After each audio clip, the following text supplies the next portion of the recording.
So could you share some of the lessons that you have learned from building your startup related to developing and marketing it? So what would be your one piece of advice you would give to someone watching this video and wanting to pursue entrepreneurship as a developer? As being into startup and companies, what do you think is the future of Flutter? So welcome Hillel sir. I'm so happy to have you on the show. Thanks for having me. I'm so glad I got the opportunity to have you on the show. I have been following you for a while and you have been a constant inspiration for me, being someone who is pursuing Flutter and entrepreneurship. And this podcast is also going to be a combination of both Flutter and business. So most of the people would already know you, but for the audience who is watching you for the first time, could you please introduce a bit about yourself, tracing back your journey? Sure. So I've been coding around 20 years, mostly web development. And then I switched to Flutter a few years ago. My main job, I'm a co-founder of Invoice Ninja, which is one of the leading invoicing platforms. And then I've also helped develop the ItsWidgets website. And I have a podcast, which I sometimes record. That's about it. Okay, that was awesome to know. So the first question I would like to start with is, what got you to started with Flutter? Sure. So at Invoice Ninja, we're basically a web app for a long time. 'Cause my background is web development. And then we wanted a mobile app, realized customers were asking for one. And we had a third partner join us, and he built pretty good apps. But we ended up with three code bases, right? We had a web code base, a Java code base, and an Objective-C code base. And this is right when the Flutter beta was announced. And so that was it. We saw the opportunity to essentially combine code bases or just have one less code base. And that was how we got started. It was just Flutter Mobile. And then more recently, we started using Flutter Web. Okay. So you mentioned Invoice Ninja, and I have also been looking to the Invoice Ninja website. It seems to be a big tech giant company. So I'm curious to know your story behind co-founding one of the tech giant company like Invoice Ninja. So it's nice of you to say. We're not quite a tech giant yet, but it's great. I get a paycheck from it, which is awesome. So the quick story is a few years ago, about 8 years ago now, a long time. I had a friend who every time we'd hang out, he'd always pitch a different business idea. He's a business guy, I'm a developer. And yeah, one time he pitched invoicing. I thought it was a terrible idea. I'll admit that now. But I thought I'd give it a try. And yeah, we started developing it. And for a long time, it was just a nights and weekends project. Many years, maybe about 3 years even. We just didn't have many users. But we saw slow growth. And then little by little, it started growing and having more income. And eventually I can go part-time working on it, and then eventually full-time. And then my partners can go full-time. And that's it. Just little by little, it's been growing. But it's been great. It's been a great adventure. Very stressful, a lot of hard work, but also really rewarding. And it's been a lot of fun. So could you share some of the lessons that you have learned from building your startup related to developing and marketing it? Sure. So I think I probably learned a lot more about marketing than development just because I knew nothing about marketing. I still know very little, but I've been learning through Invoice Ninja. I think before Invoice Ninja, I worked in enterprise where you often have a very small role. I was the developer. That's all I did. And everything else was kind of left to everyone else at the other teams. But with a small startup, you're kind of responsible for a little bit of everything. So the first lesson I would say was having patience. I have no patience. I struggle with that. And so when we were first building the app, we had built something that was functionally useful, like it made an invoice. And I was arguing with my partner at the time, which was one partner, to say, let's ship this, right? It's useful. I think we should show it to people. And he pushed back. He said, it works, but it could look much better. And he really fought me to say, let's wait a few months, get a designer, and ship a really polished product. And he was 100% right. I think had we shipped it at the beginning, although it was functional, it just didn't look good and it wasn't impressive. And because we waited and then shipped a really nice looking and functional app, we had a much better initial response. And the next lesson related to patience is that we had this great response of thousands of people. We got to the front, I think, top of Hacker News. Amazing. And we thought, that's it. We've done it. We've got thousands of people on the website. But very few people signed up. So we ended up with tons of traffic, but no users. So it was kind of a problem. So the patience came in again, where I was expecting kind of this immediate exit or immediate success. And it just didn't happen. We had years and years of very little traction. But thanks to my partner who wasn't rushing it, just said, as long as we're growing, as long as we're moving in the right direction, that's good enough. And so that's what we did, just little by little. So again, 8 years in, we now have a successful company, but for the first 4 years, 5 years, we had very little traction. And it was just through kind of consistent waiting, adding features, rinse, repeat, eventually building a good app that we start to attract real users. Okay, so app is also built in Flutter too? Good question. So the story there is initially the mobile app was Flutter. That's kind of where Flutter came in. We replaced our native apps with a mobile, we replaced our native mobile apps with a Flutter app. But then a couple of years went by and we started talking about rebuilding our main web app, which again, we started about 8 years ago and we knew very little when we started building it. So we both had no domain knowledge pretty much at all. And we're using, we're just really didn't have the best development process, I would say. So after about 5-6 years, we ended up with a bit of spaghetti code that was very hard to add features to. But we realized we still needed to develop the app. So we had started building a V2. We rebuilt the whole app using Vue.js. And it's come along great. And then Flutter Web was announced. So that kind of changed our plans. Where we knew Flutter Web was coming, we just thought it was going to be a couple of years down the road. And it surprised us by being available so soon. And we kind of jumped at it. We said, hey, this is a chance to have just one front-end code base, web and mobile, and eventually desktop. And that's the decision we made. And I think it's worked out pretty well. I mean, there have been some challenges, but our customers are mostly happy. And I would say most of the challenges aren't even Flutter Web. They're just more about our failures as a development team to writing bugs or missing features. Actually, this is also the reason why Flutter is being so famous too, for single code base. It's great for startups. Definitely. Okay, so when starting a startup, we should always focus on all these points too, like having patience, because when you are building something big, you need to have patience because it will take time. And teamwork is also playing a good role over here. Absolutely. Yeah, that's a good point. Just teamwork. I think had I done this myself, I wouldn't have been successful. In large part, it's 2 points. One is I just don't have the skills. I mean, it's rare that one person can do everything, marketing, business, development. But also, I don't always have the motivation to keep working hard fundamentally, right? After you get burnt out after 8 years, there's definitely times where you just kind of had enough. And so by having partners who also, if you're feeling tired, they're maybe feeling motivated and kind of keep pushing the ball forward and kind of bring you along.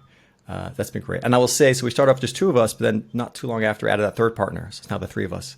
And I just feel very lucky to work as part of a great team. I think we really complement each other. And I like them. They're nice people. And that's really important. I think you said so much time working. That's so important. We just like the people we work with. I think sometimes we take that for granted, but it's just really critical. Yeah, that's very essential. Yeah. And it reminds me of something else. So related to patience, when we were early on, we really wanted to raise funding, right? That's the talk. Speak to VCs. And we took tons of VC meetings. People were very happy to speak to us, but we really struggled raising money. And that was very upsetting at the time. I think looking back, the problem is VCs are looking for 10x returns. They're looking for the unicorn, which we weren't. We're just a regular business. So we're very happy just building, and it's called a lifestyle business, right? A business that pays our bills. We don't have a boss. We kind of have our autonomy. That's wonderful. But VCs really weren't interested in that. At the time, it was a bit depressing and demotivating, thinking, oh, if the VCs aren't into it, then we won't be successful. Looking back, it was the best thing that could have happened to us. Because had we taken VC money, we would have been under a lot of pressure to exit or do something very quickly, which we weren't able to do. It's been a very slow process. So by not having VCs, we've had no pressure to do anything really, right? The only pressure is to pay our bills. As long as we can do that, we can have another month and keep growing. So it seemed like a failure at the time, but looking back, I think it was actually probably for the best. Yeah, that was really a very good point you covered. And that's how Flutter came in so early. Is that we were such a small team, we were able to make these decisions I think a larger company wouldn't have been able to make. So we started Flutter right when the beta came out, and we started using Flutter Web. I think it was still called Hummingbird. I mean, this is really right at the beginning. And again, a larger company wouldn't have been willing, I think, to take that kind of larger bet on an unproven technology. But a smaller company realizes, hey, it's the right choice, right? If it's the right technical choice, that's really what matters. So I think it's worked out to our advantage. So what would be your one piece of advice you would give to someone watching this video and wanting to pursue entrepreneurship as a developer? So my overarching advice is, again, I'm just sharing what worked for me. Everyone's different. But for me personally, it really worked well to do it part-time, to not quit my job and say, okay, I'm now doing this full-time and really risk everything. I find this just very hard. It creates a lot of pressure. And developers have reasonable salaries. So try to replace a good developer salary with a bootstrap or some own business you're creating can be very challenging. So again, like I said, doing it part-time to start till you get traction can be very helpful. The other point I mentioned, I think having partners is great. And the main thing I think is just enjoy it. Do something you enjoy. especially with a startup. I think you spend so much of your time doing it that you have to at least enjoy the product, enjoy working with, enjoy the team. Otherwise, I think it'd be very difficult. Okay, so thank you so much for the idea and perspective and tips you shared. I believe this would be very much helpful for all the developers out there. And there is also a very cool website called as itsallwidgets.com made by you. So what was the idea and the inspiration behind creating itsallwidgets.com? So just to correct, so I'm one of the people who created it. I created it as part of a team. And actually, so the name itself, I didn't come up with. Initially, it was going to be a podcast with Thomas Brookhart, who created the Get It library. And he came up with, I thought it was a great name, It's All Widgets for the podcast. But it turned out someone else was already doing a podcast, so I thought it was a bad idea. So, and then we got, first it was Simon Lightfoot and Scott Stoll also involved. And they really helped kind of flesh out the idea and define it. I had very little mobile experience in general. But the four of us working together were able to deploy this app, which I think has been pretty useful. It's been a lot of fun. The site, for people who haven't seen it, it's itsallwidgets.com, and it just shows a list of all Flutter apps that we know of, and it's kind of a public list anyone can submit their apps to. And it's been nice seeing people use it. I think as a developer, you just want your stuff that you build to get used. And so It's All Widgets has pretty good traffic. And then there are also some other sites connected to it, a site for events, for live streams, resources. It's all kind of the same, under the same umbrella. But it's been fun. And I think that's also why I became a GDE. And so one point I wanted to share, if it's okay, is I think the name GDE is a bit of a misnomer, right? So I don't consider myself an expert. I mean, my undergrad is in sociology and economics. I love coding, and especially Flutter. I mean, I've been doing it a while, but I'm not an expert in Flutter. And in particular on Twitter, there's so many people I follow who aren't GDEs who know so much more than me. And I think it's important the community appreciate the fact that GDE is really a community title. I mean, I'm a GDE because I helped contribute, because I helped with the website, I think. But I'm not one of the best programmers out there, certainly, and certainly not the most experienced Flutter developer. So I think it's important the community realize when you get advice from someone who's a GDE, including myself, particularly myself, take it with a grain of salt. I think you shouldn't assume, well, it's the golden truth. It might just be someone's individual advice. But being a GDE is awesome, and many of the GDEs are truly experts. It's just I myself, a bit of an imposter. Also, some of the best Flutter experts are working for Google. But I was just say, but some of the best Flutter developers, really the best, are hired by Google, and they can't be GDEs. So I think there's some sort of self-selection that GDEs are generally knowledgeable. I remember I was really nervous when you become a GDE. You have a technical test, and I was studying, making sure I do everything as much as possible. And the test is really pretty low key. You know, what's a widget, that kind of thing. It's not a high level of technical expertise. They want to make sure you know state management, have some level of knowledge. Obviously, everyone who's GDE is at least a mod or intermediate developer. But so I just wanted to kind of share that point because I think it's important to mention. Yeah, because being an expert doesn't have any borders or limits, like you should know this much, then you are an expert. Absolutely. So I have also used itsallwidgets.com so many times, and I really love all the episodes of those podcasts. Oh, thanks. Those also feature so many experts there. Yeah, so if you are a Flutter developer watching this video and you have created any of your app, then make sure to showcase it on allitswidgets.com. It's the best platform to showcase your apps. Thanks for the plug. So I was also about to ask you about GD only, but you already shared a bit about that. So sorry. We all know that you have contributed so much to the community, but our audience also wants to know your journey of becoming the Flutter GD. Right. So I spoke a little bit about it. Yeah, I was surprised, to be very honest. I was surprised that I was asked to be a GDE. And because I'm not an expert, so I was surprised, but it was made clear it's because of my community involvement. But it's been a great opportunity. I love it. It's great. I love speaking. I really enjoy public speaking. And to me, the best benefit of being a GDE is they help cover the costs when you travel to speak, which enabled me to go to many conferences I wouldn't have been able to go to because then the conference organizers don't have to pay for the travel expenses. So that's been great. And also just interacting with the community, getting to meet the people at Google. It's great. So if you're listening and you want to become a GDE, I think the advice they give is, you don't want to become a GDE. You want to help the community and share your knowledge. And if you do that consistently, you will become a GDE. That's probably the best advice. Yeah, I think that's it. Okay. So you also have another app named as Mudeo app. So what led you to create Mudeo app? Means why you chose the name Mudeo? Does it have some meaning behind it? Sure, it's a good question. So I would keep changing the pronunciation. I think we call it Mudeo. And the idea is from music video. So MU music, VEDEO music video. I made it initially for I don't know if you remember, there was a Flutter competition a few years ago now where you have to make an app and it's a few lines of code, or I think under 5 kilobytes, I think. And I'm a part-time musician, and it's just an app that I really wanted for myself. So just kind of experimenting with it. And it's just, one of these projects, I keep kind of hacking away at it. It gets a little bit better each release. I don't have any grand aspirations with it, but I just love it. I enjoy it. What the app does, I should explain, is it lets musicians. So I used to play in a band. I used to love it, play with people, and now I'm home alone working all the time. So I don't have people to play with as much. So the app lets you record one track on one instrument, and you can record other tracks on top of it. So it's a multi-track video recorder, but it's just very simple to use. It's right. You hit record again. That's kind of it. And it's social in the sense that anyone can add tracks to it. So if you record one track, someone else can add to it. And you can check it out. It's Mudeo, Mudeo.app. Yeah, it's been fun, but challenging. And like most of I've always had side projects, thankfully, which I really enjoy, but they're all failures. They're all like moderate degrees of failures. Invoice Ninja was the only time I had a side project that was successful. And I think in large part it's because of my partner, Sean, who has a business head. I do not have a business head, but I love music. And it was also really nice to use. I've only made really one Flutter app, Invoice Ninja, and I've worked on it for years. So it's been nice to have a second Flutter app I can work on that's a bit more artistic.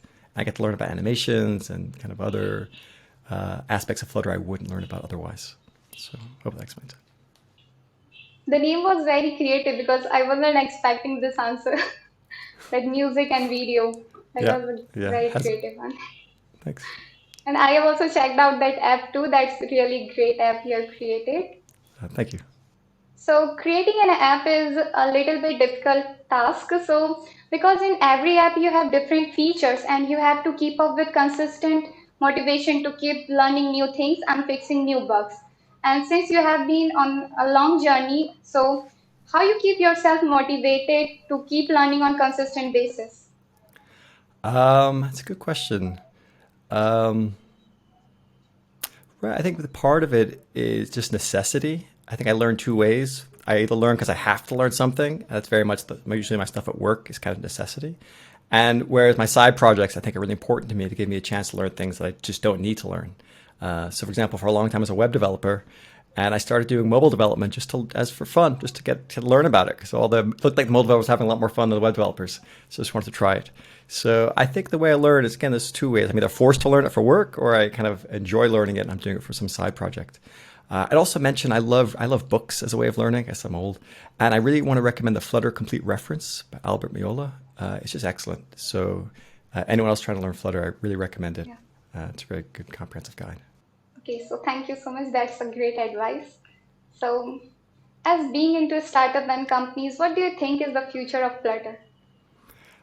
So I think I'm biased, obviously, but I think it's huge. I think it's going to be massive. A couple of points to prove this. I think Fuchsia is a really important part of the technology future. I think the relationship between Google and Oracle is very complex with Java and the JVM. And I think Google is betting on their long-term future. And I predict Fuchsia will be a massive part of that. They're already starting to admit that, hey, it's going to be a desktop operating system, which I think everyone assumes. And so if Flutter is kind of the primary platform for UI development, it just seems it'll be a massive win. I'll also say I keep looking at the competitors, see what other options there are for cross-platform development.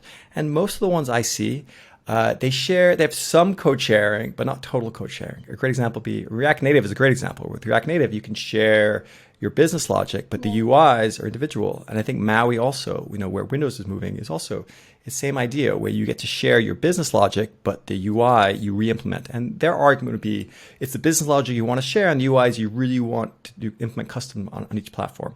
In my experience, that's just doesn't line up with as a developer what I want to accomplish. So as a developer, as a front-end developer in particular, I'm always trying to shift the business logic to the back end.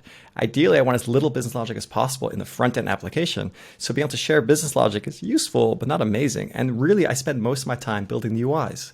So since Flutter, as I see it, is really the only solution right now that gives you cross-platform UI. Well, there are other solutions, I should say. It's, in my opinion, the best current solution for cross-platform UIs.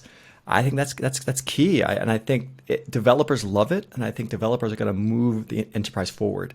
I think you'll see developers or enterprises realizing, hey, developers like this for a reason because it makes them so productive.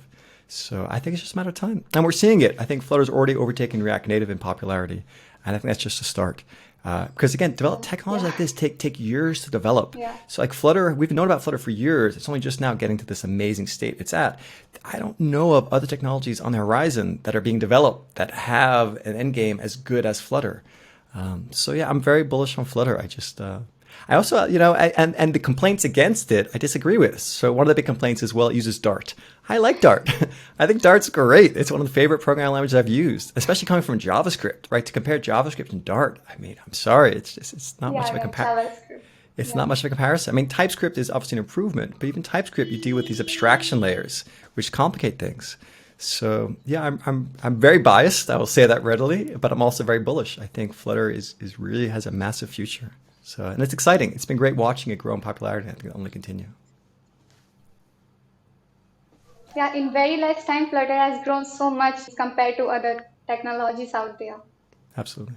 Yeah. So as now Flutter Web is in its stable, so what are your thoughts and future plans for it? Okay, so there's definitely issues we're still facing with Flutter Web. So although it's stable, I think it's incomplete. So we are just trying to stay on the cutting edge to make sure as they fix features, we're getting those fixes in the app. One example I would say is a spell check. Talk to developers, they complain about scrolling not being fluid enough. And users, they may feel it or sense it, but they aren't complaining about it. We haven't had a single message about that, but we do hear things about spell check, which doesn't work. These are kind of functional aspects that are very easily noticeable. So hopefully over time, it's clear the Flutter team are very committed to Flutter Web. And over time, it keeps improving, and I'm sure another 6 months, a year, it'll be huge steps forward. So now we are coming to the last part of our talk. So what advice would you give to someone who is just starting with Flutter? Okay. So one thing I'll say at the outset is my knowledge of Flutter, I feel, is kind of in this time warp where I started with Flutter. There was just Redux and scope model. So I picked Redux and I've just been doing Redux since the beginning. So I feel a lot of my Flutter knowledge has big gaps in it. So I would say if you're just getting started, take the opportunity to see all the amazing options there are for state management. Take your time to try build small apps with each of them to get a sense for how they compare to one another. I'd also say it's really important to really appreciate or understand the Flutter lifecycle, the widget lifecycle. It's just so key. And if you don't get that, things like, in its state versus to change dependencies and the differences in when you would want to override which function, that's just kind of core. And if you get that wrong, the app might still work, but it'll be very hard to scale the app out.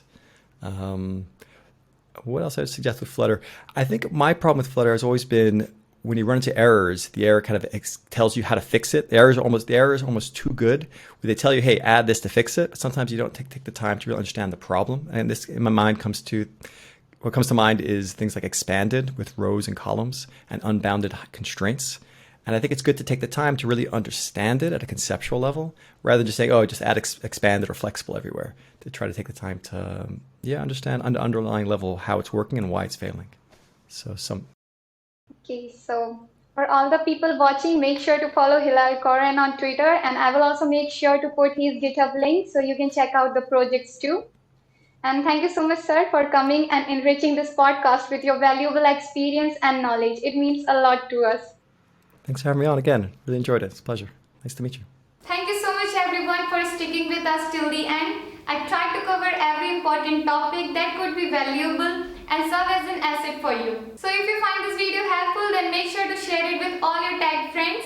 And do hit that like button, it really motivates me to make much more quality content for you. And if you have any doubts, suggestions or feedback, then make sure to put it in the comments below. And if you haven't subscribed till now, then make sure to hit the subscribe button because I'm going to come up with amazing content on this channel. And also another amazing episode is coming on the next Monday, so stay tuned. So now I will see you in the next episode. Till then, keep learning, keep growing. Thank you.